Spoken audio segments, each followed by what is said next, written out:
The sun was barely up, and already the small community buzzed with life. Roosters crowed in the distance, children hurried with buckets balanced on their heads, and traders called out prices as they arranged goods in front of wooden stalls. Yet in the midst of the noise, one young woman walked with her head slightly bowed, her steps heavy but determined. Her name was Amara. Amara's clothes were faded, her slippers nearly worn out, and her face carried the tired look of someone fighting battles too big for her shoulders. Yet, even with her rounded belly showing the life growing inside her, she pressed forward. She was poor, yes, but her spirit had not broken. Each day, she told herself she had to survive not for herself, but for the child who kicked gently inside her. Her mornings often began with hunger. Many times, Amara skipped meals, pretending she wasn't hungry, so that whatever little food she managed to get could last longer. She took on small jobs washing clothes for wealthier neighbors, carrying goods at the market, or even sweeping compound yards just to earn a few coins. Still, it was never enough. The heaviest weight she carried was not the child in her womb, but the debt of 2,000 naira she owed at Madame Bisi's store. It wasn't much in the eyes of others, but to Amara, it was like a mountain she couldn't climb. That money had gone into essentials, gari beans, and a small bar of soap. She had thought she would quickly repay it after some work, but days turned into weeks, and her pockets remained empty. Her neighbors whispered behind her back, she should not be having a child when she can't feed herself. Others were harsher. Why borrow money if you can't pay? Amara heard the words, but she chose silence. Only she knew the pain of going to bed hungry, of hearing her unborn baby move inside her, while her stomach ached with emptiness. Still, she held her head high. At night, she spoke softly to her unborn child. You will not suffer as I have. I will give you a better life. These promises kept her alive. But shadows lurked in her world. Madame Bisi, the store owner she owed, was known throughout the community for her sharp tongue and hard heart. Some people feared her, others hated her, but no one could deny her power. Stories circulated of how she once dragged a boy by the ear for stealing a loaf of bread, or how she publicly cursed a woman who delayed payment. And now, Amara was her next target. Every time Amara passed the store, she felt Madame Bisi's eyes following her, cold and piercing. Sometimes, she muttered loud enough for others to hear, people think they can eat free food here. Not in my store. It was clear her patience was running thin. Amara dreaded the day she would have to face her, yet she knew it was coming. The debt sat like a stone in her heart. Each night she lay awake, wondering if tomorrow would be the day Madame Bisi finally snapped. The community, too, sensed the storm. Some pitied Amara, whispering that she should stay far from the store until she had the money. Others shook their heads, saying, Madame Bisi doesn't forgive. That woman is fire. She will disgrace her. In moments of loneliness, Amara wished someone would stand beside her. But in poverty, friends were scarce. Her only comfort was her unborn child, the heartbeat she imagined when she placed her hand over her belly. That was the hope that carried her through each day of ridicule and despair. The air around the market grew tense. Everyone knew that soon, Amara and Madame Bisi would clash. And when that happened, the whole community would watch. The storm was not yet here, but its winds had begun to stir. The morning sun was sharp that day, beating down on the dusty streets of the small community. The market was alive. Women shouted prices, children darted between stalls, and the smell of fried akara drifted through the air. Amid the chatter and the noise, Amara walked slowly toward Madame Bisi's store. Her heart pounded with each step. She had avoided this moment for as long as she could, but she knew hiding would not change the truth. The 2,000 naira debt clung to her like a shadow. That morning, she whispered a prayer under her breath. God, soften her heart. Let her understand. When Amara entered the shop, Madame Bisi stood behind the counter, her wide frame filling the space. Her sharp eyes narrowed as soon as they landed on Amara. She crossed her arms, tapping her foot as though she had been waiting for this exact moment.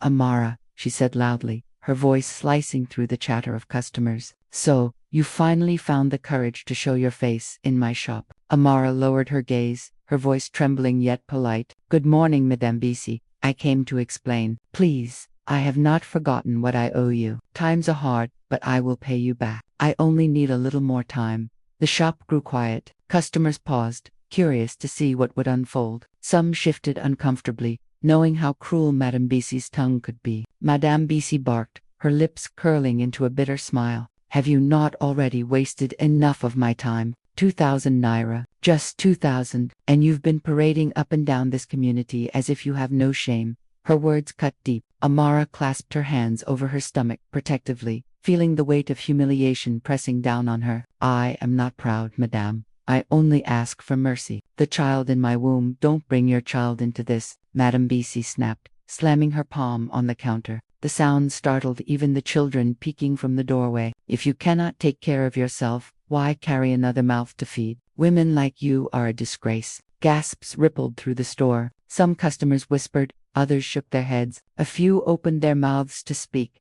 but fear silenced them. No one wanted to be the next victim of Madame Bizi's wrath.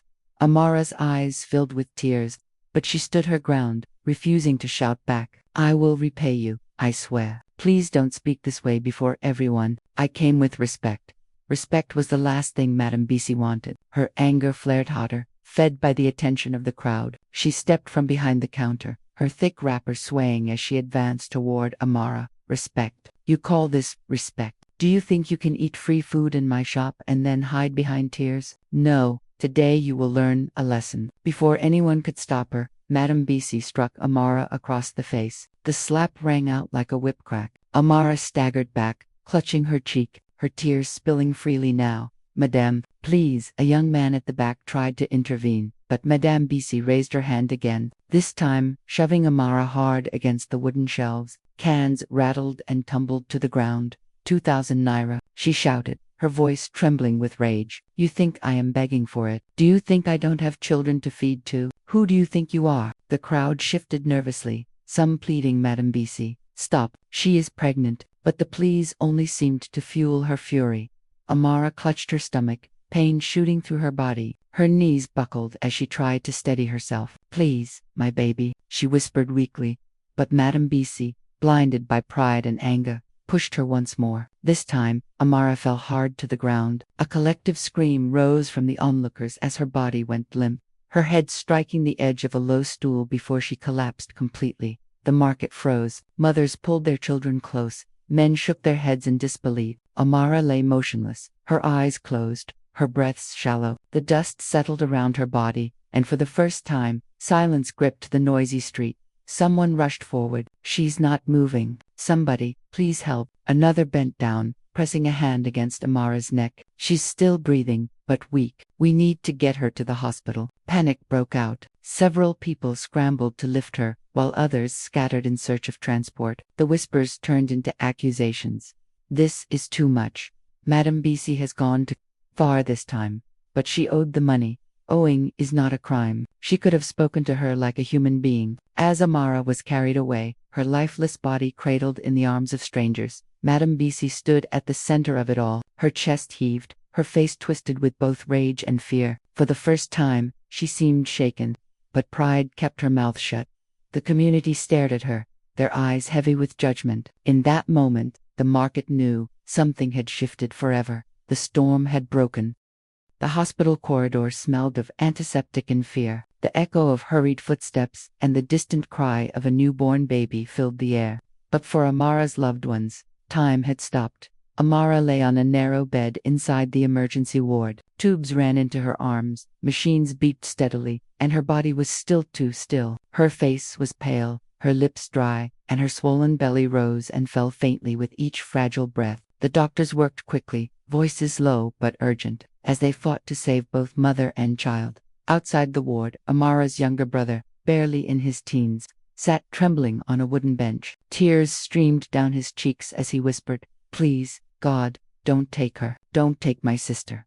Beside him, their elderly neighbor Mama Chinier held his shoulders, rocking him gently as if to comfort both herself and him. "She's strong," Mama Chinier said, though her own eyes glistened. "That girl has fought harder battles. She will fight this one too for her baby." Hours dragged on, like days. News of what had happened at Madame Bizi's store spread faster than Harmattan fire. By evening, the hospital courtyard was crowded. Some came to show support, others came out of curiosity, and many came to argue.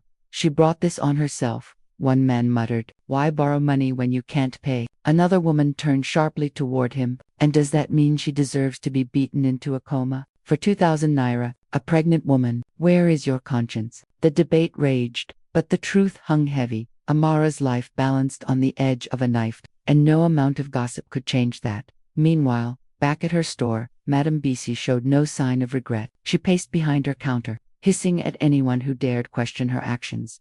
People should learn respect, she said to a group of women who had come to confront her. I am not a fool. If I allow one person to owe me, tomorrow the whole community will line up asking for credit. Who will feed my children then? But you nearly killed her, one woman shouted. She is fighting for her life in the hospital.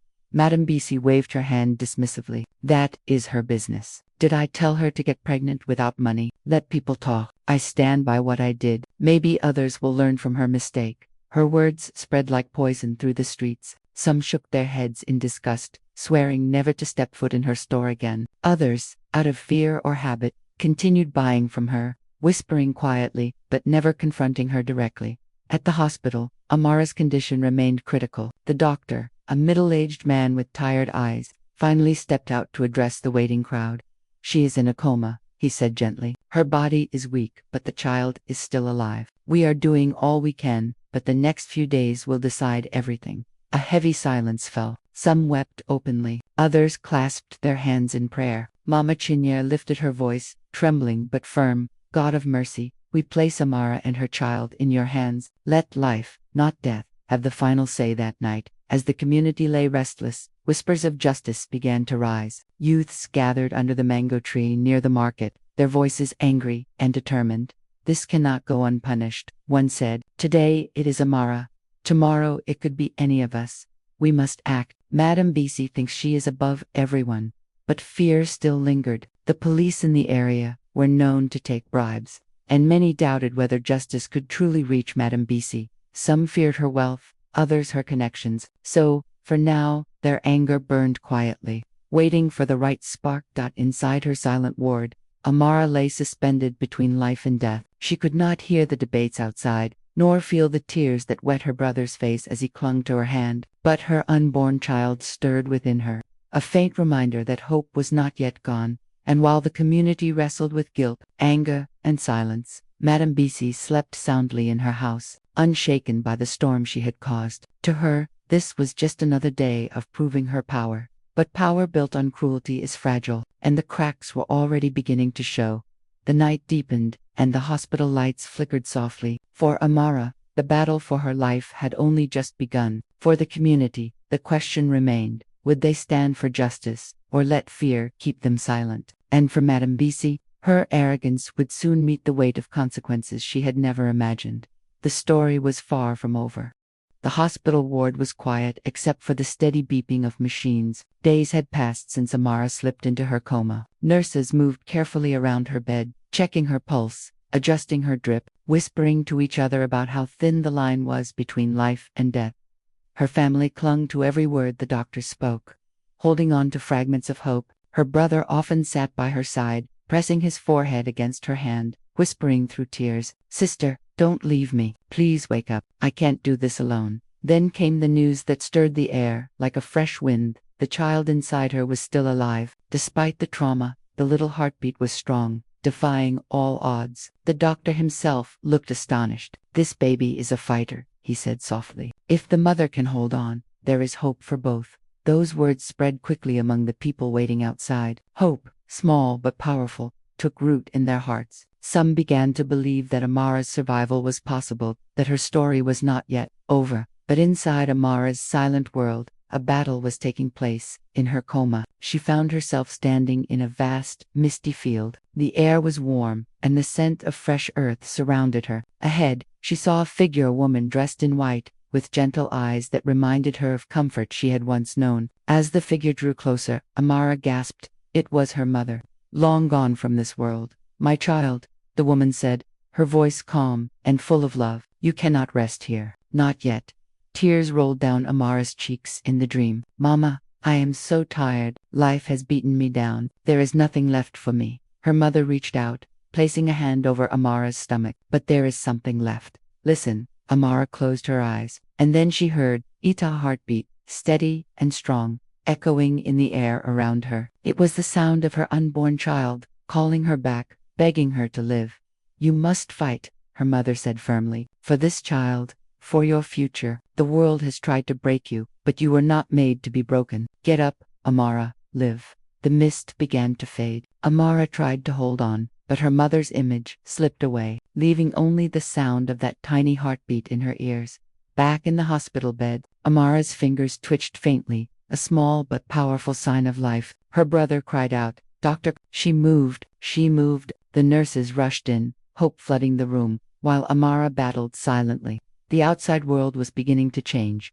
The youths who had gathered under the mango tree grew restless. The story of Amara's suffering had touched something deep in them. They saw their own mothers, sisters, and daughters in her pain. Enough was enough. They printed flyers, demanding justice, chanting in the streets that Madame Bisi must be held accountable. They stood outside her shop with placards. No woman deserves this. Justice for Amara. 2,000 naira is not a life. The protests grew louder each day. Traders closed their stalls to join in. Mothers carried babies on their backs while shouting for justice. Even children followed, repeating the chants they had heard. For the first time, Madame Bisi's shop stood empty. No customers came. Her shelves gathered dust. People who once feared her now crossed the street to avoid her. At first, she laughed bitterly, waving off the protests as childish noise. But when the police arrived at her doorstep with questions, her laughter faded. "This is nonsense," she spat. "I did nothing wrong. She owed me money. That's all." But her voice shook slightly. For the first time, the cracks began to show. Her nights grew restless. She dreamed of Amara's pale face, of the silence that followed her collapse, of the crowd's accusing eyes. Each morning she woke up drenched in sweat, her heart racing. Still, she put on her mask of pride during the day, pretending she was untouchable. But the community was no longer silent. The fear that had once protected her had turned against her. Her power was crumbling. End in the hospital. Amara's body fought to answer her mother's call. Her spirit was rising, carried by the strength of the tiny heartbeat within her. The turning point had come. The battle was no longer only hers, it belonged to the entire community. The tide had shifted, and Madame Bisi's reign of fear was beginning to collapse. The hospital corridors were tense with whispers. Nurses moved quickly, doctors consulted in low voices, and family members waited outside in anxious silence. Then, it happened. Amara's eyelids fluttered. Slowly, painfully, she opened her eyes. The harsh white light above her made her squint, but the sight of her brother's tear-soaked face leaning over her filled her heart with warmth. "You're awake," he shouted, his voice breaking with joy. His hands trembled as he pressed them over hers. "Sister, you came back. You came back to us." Weak and fragile, Amara tried to speak, but her throat was dry. The nurse rushed to her side, giving her a sip of water. Tears streamed down her cheeks as she whispered, "The baby, my baby." The doctor stepped forward, smiling softly. "The child is strong. You fought, and so did your baby. Both of you are still here."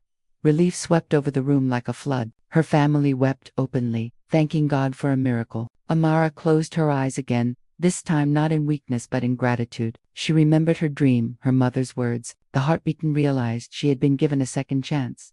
But outside those hospital walls, a storm was brewing. The protests had grown larger, louder, impossible to ignore. Market women, students, elders, and even children marched with banners. The chants shook the air. "Justice for Amara. No woman deserves this." The story had spread beyond the village. News reporters arrived with cameras, broadcasting the injustice to the entire region. Madame Bisi's face was plastered on screens, her name whispered with anger and disgust. Her once thriving shop was now deserted. Rotten tomatoes lay on the ground, thrown at her door. She sat inside, staring at the empty shelves, her pride dissolving into fear. One evening, as the protests grew unbearable, Madame Bisi stormed out of her shop, her voice hoarse with fury. "Why are you all against me?" She screamed at the crowd. "She owed me money. Just 2,000 naira. Do you know how many people owe me? Do you know what it costs to run a business?" But her words were drowned by the chants of the people. They no longer feared her. She was no longer the untouchable giant she believed herself to be. The police, pressured by the protests and the media, finally summoned her. She was charged with assault and reckless endangerment. For the first time, Madame Bisi stood before the law. Her head bowed as flashes from cameras blinded her. Amara, still weak, watched the news from her hospital bed. She didn't rejoice. She didn't clap or shout. Instead, tears filled her eyes. "Why?" she whispered to her brother. Why did it have to come to this? If she had only shown kindness, her heart ached, not just for herself, but even for Madame Bisi. She thought of how greed and cruelty could consume a person until they lost their humanity. Days later, the police asked Amara if she wanted to testify. The entire community waited for her decision. Would she demand the harshest punishment? Would she curse the woman who almost took her life? The courtroom was packed on the day of the hearing. Madame Bisi stood in the dock, her face pale, her once-proud eyes dull with shame. She had lost everything: her business, her reputation, her respect. People she once controlled now looked at her with disgust. Then Amara entered, supported by her brother. The room went silent. Everyone rose. She was thin, fragile, but her presence carried a quiet power that filled the room. She looked at Madame Bisi, and for a moment, time seemed to stop. The woman who had beaten her to the edge of death now looked broken, trembling like a leaf in the wind. The judge asked Amara to speak. She took a deep breath, her voice trembling but clear. I stand here today, not because I am strong, but because God gave me another chance. Madame Bisi nearly destroyed my life, and the life of my unborn child, over just 2,000 naira. My scars will never fade, and my pain will never be forgotten, but I refuse to let hatred consume me the way greed consumed her. The court murmured in surprise. Amara continued, I do not ask for vengeance. I asked for justice. Let her face the law, but let her also learn that money is never worth more than a human life. I forgive her not because she deserves it, but because I refuse to let bitterness chain me forever. Gasps filled the room. Tears streamed down the faces of many who listened. Even the judge's eyes softened. Madame Bisi broke down, sobbing uncontrollably. For the first time, she realized the weight of her actions, not just the law she had broken, but the humanity she had lost.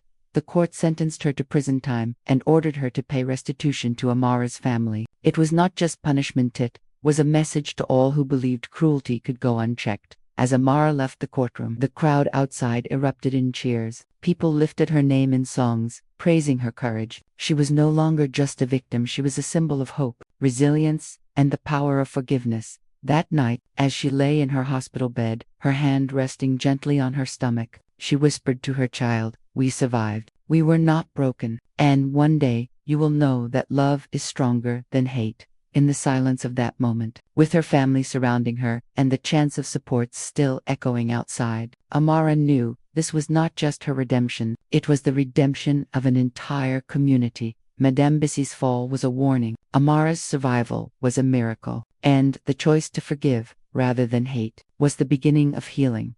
The story had reached its climax. Ruin for the oppressor, redemption for the broken, and hope for those who believed justice could still be found. The weeks after the trial brought a strange calm to the community. The chants of protest faded, the noise of reporters quieted, and life slowly returned to its rhythm. Yet nothing was quite the same. Madame Bisi's store, once the busiest in the market, stood empty. Its windows were shattered, its walls marked with angry words, "Greed kills." Nobody dared to buy from it, even after the police sealed it shut. For years, Madame Bisi had been feared and respected. Now she was spoken of only in whispers, her name a warning, not an honor. Inside her small home, she sat alone, no longer dressed in the fine lace she once wore with pride. Instead, she wore plain clothes, her face hollow from sleepless nights. She replayed Amara's words in her mind, I forgive you, but let justice take its course. That forgiveness cut deeper than any punishment. It forced her to see the emptiness of her pride, the destruction it had caused. Meanwhile, Amara's life moved forward, one fragile step at a time. The community, shaken by her suffering and inspired by her courage, rallied around her. Market women brought food to her family's door. Neighbors gave small donations to help with hospital bills. Even strangers who had only heard her story sent letters of encouragement. Amara, once invisible in her poverty, now became a symbol of survival. Yet she remained humble. When visitors praised her strength, she would smile faintly and say, I only did what I had to do for my child. Months later, the day finally came. In the early hours of the morning, after hours of labor and prayer, Amara gave birth to a healthy baby boy. The cries of the child filled the hospital room, bringing tears to every eye. Her brother held the newborn gently, his hand shaking with awe. He's strong, he whispered, just like his mother. Amara looked at her son, her heart overflowing. Every hardship, every tear, every scar now had meaning. She kissed the baby's forehead and whispered, "Your life is my victory. You are the proof that pain can give birth to hope." The news of the birth spread quickly through the community. People gathered outside her home to celebrate, singing songs of joy. For them, the baby was more than a child. He was a symbol, a reminder that life can rise again from the ashes of cruelty. As for the community itself, the incident left a permanent mark. People began to speak differently to one another, with more kindness and patience. Shopkeepers who once mocked the poor now thought twice before turning them away. Young people, inspired by the protests, started groups that helped struggling families with food and small loans. It was as if Amara's suffering had awakened a new spirit of compassion.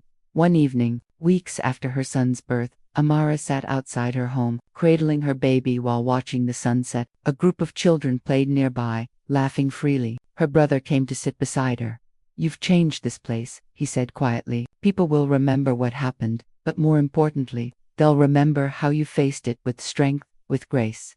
Amara smiled, though her eyes shone with tears. "I didn't choose this path, but maybe God allowed it so others could learn. If even one heart becomes softer, then my pain was not wasted." In the silence that followed, the cries of her child and the laughter of children in the distance seemed to weave together a song of renewal. As for Madame Bisi, her ruin became part of the tale. She served her sentence, her wealth drained, her pride gone. Some pitied her, others said she got what she deserved. But in the end, her story was remembered not for her success but for her downfall, the warning of what cruelty can cost. Amara's story, however, was told at weddings, in church gatherings, and in quiet conversations. Mothers reminded their children, "Be kind, or you will end up like Madame Bisi. Be strong, or you will rise like Amara." Years later, as Amara's son grew, he would hear the story of his birth, how his mother nearly lost her life but fought to bring him into the world. He would learn that forgiveness is not weakness,